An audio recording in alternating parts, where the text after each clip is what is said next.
मेवाड़ की धरती अब एक नए युग के द्वार पर खड़ी थी। महाराणा प्रताप अब तक अपने राज्य को मजबूत बना चुके थे, लेकिन समय ने उनके लिए सबसे बड़ी परीक्षा तैयार कर रखी थी।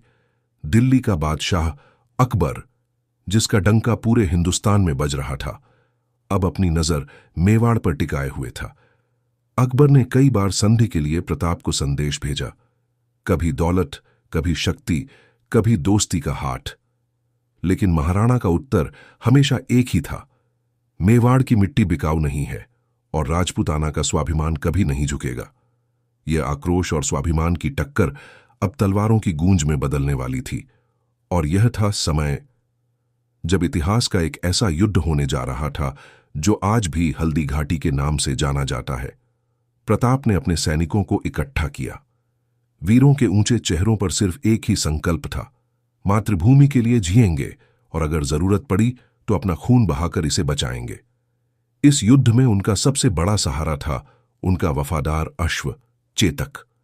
चेतक सिर्फ एक घोड़ा नहीं था, बल्कि प्रताप का दोस्त, रक्षक और युद्ध का साथी था। उसकी आंखों में भी वही आग थी जो प्रताप के दिल में जल रही थी। अकबर की तरफ से मानसिंह की अगुवाई में एक विशाल सेना तैयार खड़ी थी। सैनिकों की गिनती में भारी अंतर था।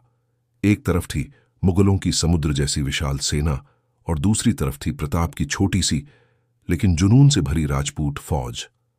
20 जून 1576 राजस्थान की गर्म धरती पर हल्दी घाटी के मैदान में दो महान बल एक दूसरे से टकराए। ढालों की टक्कर से गूंज उठी, तलवारों की चमक से सूरज भी शर्मा गया। खून के रंग से मैदान लाल होने लगा। चेतक ने अपनी गड़गड़ाती चाल से मुगल सैनिकों में अपराधफरी मचा दी। प्रताप ने अपनी तलवार की बिजली से दुश्मनों के हौसले तोड़ दिए। राजपूत सैनिकों की गूंजती आवाज ने आसमान को भी हिला दिया, हर हर महादेव। पर यह लड़ाई सिर्फ जंग नहीं थी, यह थी आजादी और गुलामी के बीच की टक्कर। यह थी स्वाभिमान और लालच के बीच की भिड़ंत।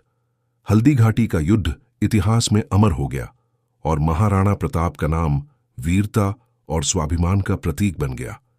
अगर आपको यह कहानी पसंद आई हो तो कमेंट करके हमें जरूर बताइए और चैनल को सब्सक्राइब करना मत भूलिए, क्योंकि आपका एक छोटा सा सपोर्ट हमें अगला एपिसोड बनाने की हिम्मत देता है।